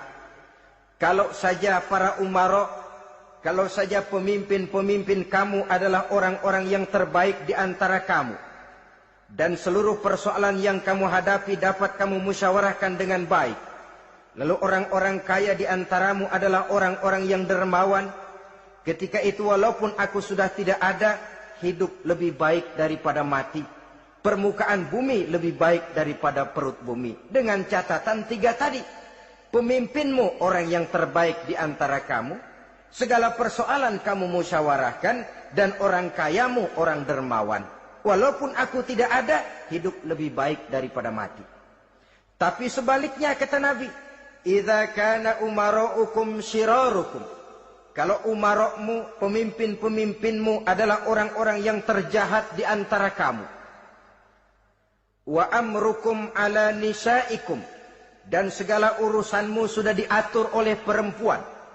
Walaupun dia tidak naik di bidang eksekutif, tidak memegang kekuasaan, tapi kekuasaan bayangannya jauh lebih menentukan daripada kekuasaan yang sesungguhnya. Kalau perempuan sudah ikut campur mengaturmu, kemudian wa askhiyaukum bukhalaukum. Orang-orang kaya di antaramu adalah orang-orang yang bakhil bin pelit alias kikir. Maka ketika itu kata Nabi, fabatnul ardi khairul lakum min zahriha. Perut bumi lebih baik daripada permukaan bumi. Apa yang bisa diharapkan dari pemimpin yang zalim, perempuan yang sok kuasa, dan orang-orang kaya yang bakhil dan pelit? Dalam kondisi semacam itu, bertemulah kita dengan yang bernama kiamat. Dan kalau sudah kiamat macam itu kata Nabi, perut bumi lebih baik daripada permukaan bumi. Maka yang kita perlukan sekarang adalah kerjasama antara ulama dengan umara. Ulama bukan umara, umara pun bukan ulama. Harus saling kerjasama dan jangan saling memperalat. Kerjasama menurut bidangnya masing-masing, menjadi yang terbaik di bidangnya. Jangan sudah jadi kiai karena ingin berpartisipasi aktif lalu pindah jadi pemborong jembatan. Tidak sadar akan profesinya, dan orang lalu tidak bisa berkata, apaan kiai mubalik bisanya cuma ngomong saja. Sekarang kan zaman pembangunan perlu karya nyata. Mana ada ustadz kiai mubalik bikin irigasi, cuma pidato saja. Apa kemiskinan bisa diatasi dengan pidato? Ini juga orang tidak ngerti urusan. Wong Nabi saja ngajarin kok, iza wusidal amru ila ghairi ahlihi fantaziris sa'ah, yang kemudian diterjemahkan dalam manajemen modern, the right man on the right job. Bahwa persoalan harus diserahkan kepada orang yang memang ahlinya. Lah kalau kiai ngurus irigasi, apa nanti lurah mau ngajar fikih? Camatnya ngajar tafsir. Kacau jadinya. Makin ruwet jalur birokrasi, makin banyak orang meninggalkan profesi dan malah melaksanakan sesuatu yang bukan profesinya. Untuk memberesi keruwetan birokrasi, termasuk diantaranya menanamkan kesadaran profesi yang menimbulkan kebanggaan, dan kebanggaan yang membuahkan tanggung jawab terhadap profesi itu. Sebab orang kalau sudah bekerja menurut profesinya, walaupun tidak kaya, tapi hidupnya tenang. Kenapa? Karena panggilan jiwanya. Seorang kiai yang diajak ngobek, walaupun objeknya gol puluhan juta, kaya, belum tentu tenang. Karena saya yakin bukan ke sana panggilan jiwanya. Ma'asyiral muslimin rahimakumullah. Itulah sebabnya kerjasama. Ulama membangun lingkungannya, ulama membangun manusianya, umarok membangun lingkungannya. sehingga terciptalah wujud daripada pembangunan manusia seutuhnya, ya zahirnya, ya batinnya. Seluruh kita berpartisipasi, hanya bidangnya saja yang berbeda-beda. Jangan yang satu merasa lebih berjasa dari yang lain. Jangan yang satu merasa lebih penting dari yang lain. Seluruh kita penting, seluruh kita berjasa, cuma bidang kita saja yang berbeda-beda. Inilah bahasa Quran, kullun ya'mal ala syakilatih. Setiap orang bekerja menurut profesinya masing-masing. Ma'asyiral muslimin rahimakumullah. Kita kembali kepada riwayat Nabi Sulaiman alaihi salam. Satu hari ketika beliau sedang menginspeksi pasukan, berkumpullah pasukan beliau itu, ya tentara yang manusianya, ya pasukan jinnya, ya seluruh binatang-binatangnya berbaris. Beliau selaku inspektur upacara mengadakan inspeksi pasukan. Dari sekian pasukan-pasukan yang diperiksanya pada waktu itu, Nabi Sulaiman melihat tidak terdapat burung hudhud. Beliau bertanya-tanya, "Ma liya aral hudhuda am kana minal ghaibin?" Kemana burung hudhud? Orang lain pada kumpul, dia sendiri tidak ada. Awas kalau dia datang, kalau dia tidak bisa memberikan alasan yang tepat kemana dia, akan saya berikan sanksi dan hukuman. Ini namanya pemimpin yang bertanggung jawab toh. Seorang pun dari yang dipimpinnya tidak ada, menjadi pertanyaan. Tidak lama kemudian datang burung hudhud. Begitu datang lalu memberikan laporan kepada Nabi Sulaiman. Kalau istilah sekarang, begitu dia sampai berdiri hormat, lapor, kata hudhud ini.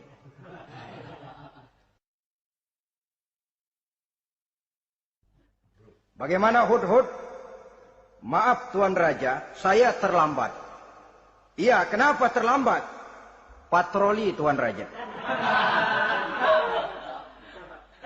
Kemana saja kamu patroli? Keliling. Lalu apa hasilnya? Inni wajadtu imra'atan tamlikuhum wa utiyat min kulli syai'in wa laha arsyun azim. Saya baru patroli ke satu negara yang bernama Sabah, Tuan Raja. Sabah, saudara tahu Sabah? Di mana itu? Dekat ibu kota Yaman sekarang. Di sana Tuan Raja, kata hudhud ini, wajadtu imra'atan tamlikuhum. Yang jadi raja perempuan. Kalau Tuan raja besar, Tuan orang laki. Ayah Tuan raja besar Nabi Daud laki. Ini mah model Tuan Raja. Orangnya rajanya raja besar tapi perempuan. Tumben saya ngelihat ada raja perempuan. Kerajaannya begitu besar. Begitu. Iya. Lalu dia jadi raja bagaimana? Dia mewarisi kerajaan ayahnya Sri Baginda Raja Sarahil. Ketika ayahnya wafat, dia naik. Walaha arsun azim, singgasananya besar, bagus, antik Tuan Raja. Terus bagaimana lagi? Wajadtuha wa qaumaha yasjuduna lisyamsi min dunillah. Yang jadi pikiran saya Tuan Raja, dengan kekuasaan yang besar, mereka itu seluruhnya, seluruh bala tentaranya dan kaumnya, yasjuduna lisyamsi, mereka menyembah matahari, bukan menyembah Allah. Mendengar ini Nabi Sulaiman tergerak hatinya. Waktu mendengar rajanya perempuan, kekuasaannya besar, belum tergerak. Tapi ketika sampai kepada yasjuduna lisyamsi, mereka sujud kepada matahari, di situ pribadi seorang rasulnya tergerak. Siapa nama ratu itu? Namanya Ratu Balkis Tuan Raja. Begini hudhud. Laporan kamu, apa kamu anak di belah dua setuju? Akhirnya ibu yang satu itu menerima hukuman yang setimpal karena mengakui sesuatu yang bukan haknya. Di sini kita lihat kebijaksanaan yang dimiliki oleh Nabi Sulaiman alaihi salam. Bukti yang ketiga, pada waktu beliau mengadakan jihad fi sabilillah, beliau mengadakan mobilisasi dana. Tidak cuma manusia, binatang seluruhnya ikut memberikan sumbangan. Ketika datang gajah, gajah nyumbang kerbau. Datang kerbau, kerbau nyumbang kambing. Datang kambing, kambing nyumbang ayam. Datang ayam nyumbang burung. Datang burung nyumbang balang. Datang balang nyumbang semut. Gajah yang nyumbang kerbau ngelihat balang nyumbang semut ketawa. Hei semut, balang, Nabi Sulaiman kamu berikan semut untuk apa kayak gitu kecilnya? Lihatin dong saya nyumbang kebo, kata gajah. Nabi Sulaiman tersenyum seraya bersabda, al-hadiyatu biqadril muhdi. Pemberian itu memang sesuai dengan kemampuan orang yang memberi. Kalau gajah nyumbang kerbau itu wajar saja. Gajah besar sumbangannya pun besar. Sebaliknya kalau balang nyumbang semut itu juga memang pantas. Balang kecil sumbangannya pun kecil. Yang tidak wajar kalau ada balang mau nyumbang kerbau, ada gajah nyumbang semut. Di sini kelihatan watak yang bijaksana dari Nabi Sulaiman alaihi salam. Ini merupakan ciri keistimewaannya. Setiap rasul dibekali dengan sifat ini yang namanya sifat fatonah. Cerdik, cerdas, dan bijaksana. Yang ini memang merupakan mukjizat. Kecerdasan seorang rasul tidak merupakan hasil sekolahan, tapi merupakan bimbingan wahyu semata-mata, dan ini yang tidak bisa ditandingi oleh manusia.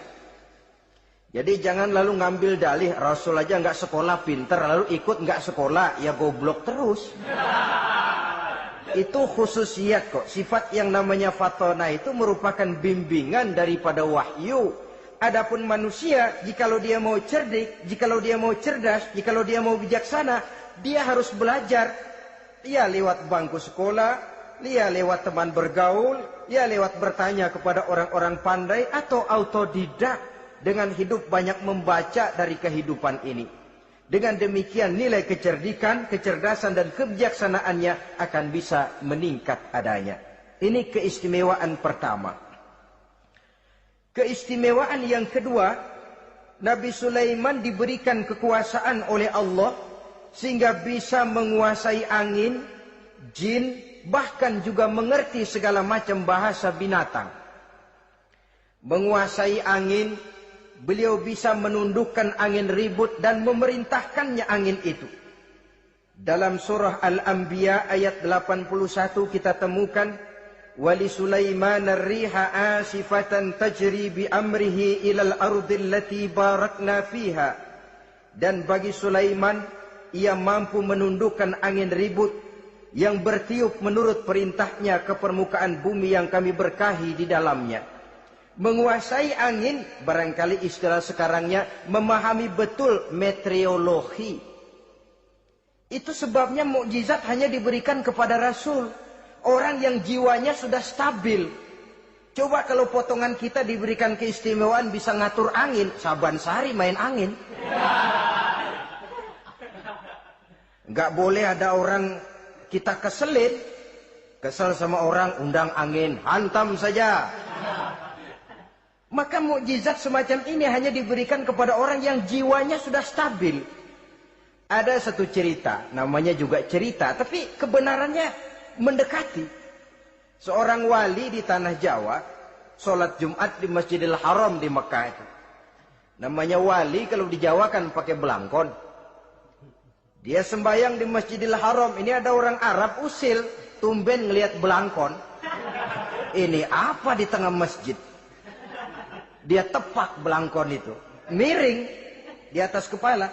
Begitu belangkonnya miring, tanah kayaknya ikut miring.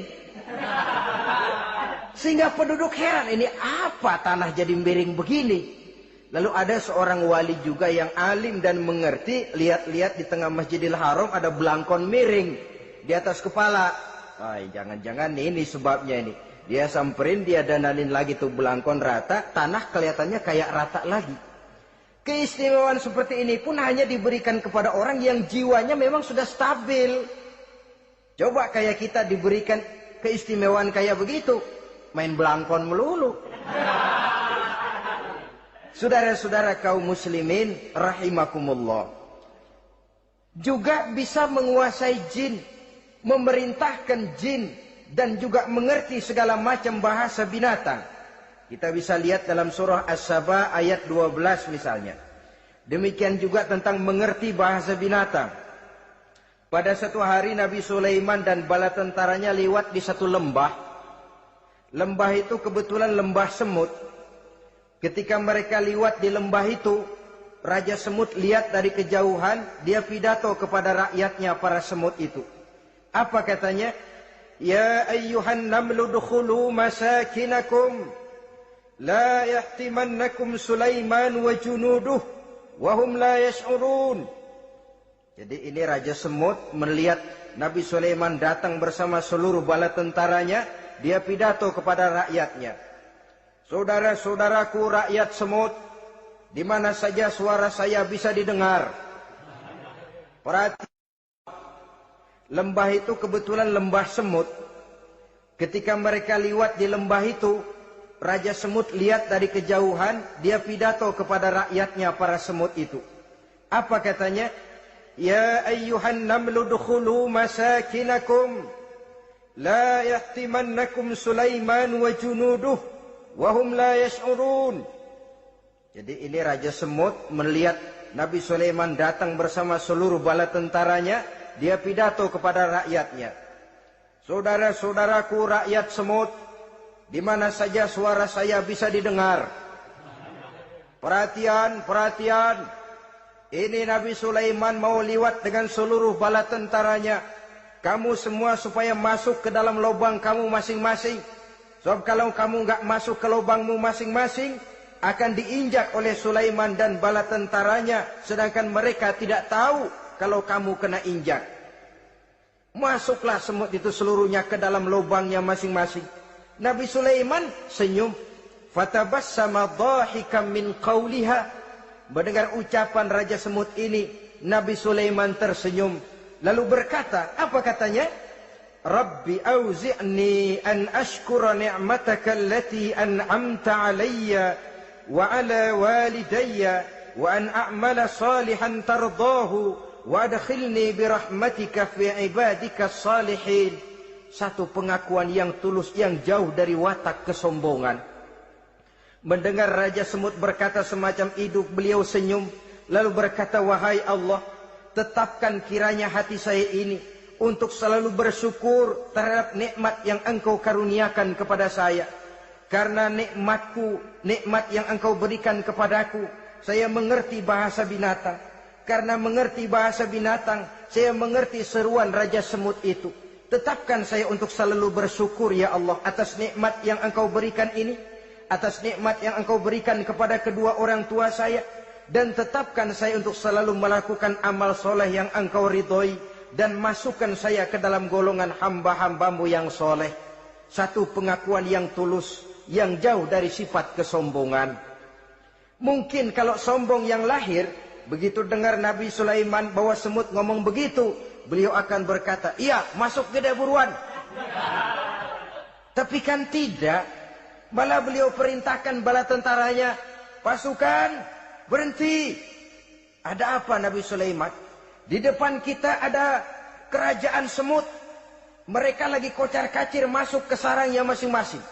Tunggu sampai mereka masuk dan kita bisa lewat dengan aman tanpa harus menginjak-injak mereka. Bala tentaranya di stop dan berhenti. Ternyata kebesarannya tidak menyebabkan ia lalu memandang remeh sampai kepada makhluk yang bernama semut sekalipun. Masih tetap dihargainya sebagai makhluk dari Allah Subhanahu wa ta'ala. Sesuatu yang perlu menjadi contoh kita semua. Sebab orang bilang kadang kacang sering lupa akan kulitnya. Kadang posisi kita yang tinggi menyebabkan kita lupa dari mana kita berasal. Kadang harta yang kita miliki menyebabkan kita lengah dari mana kita datang. Akhirnya yang timbul adalah sifat sombong dan angkuh. Ibarat kata orang, kacang lupa dengan lanjarannya. Ma'asyiral muslimin rahimakumullah, ini kebesaran dan keistimewaan yang diberikan Allah kepada Nabi Sulaiman alaihi salam. Apa yang perlu kita jadikan tamsil dan ibarat dari kebesaran ini? Saudara-saudara kaum muslimin rahimakumullah, keadilan sebagai umara yang berpadu dengan kebijaksanaan sebagai ulama. Satu hari seorang sahabat bertanya kepada Rasulullah sallallahu alaihi wasallam, "Ya Rasul, kalau pada satu saat ajal merenggut Tuan berlalu meninggalkan kami sekalian, kita berpisah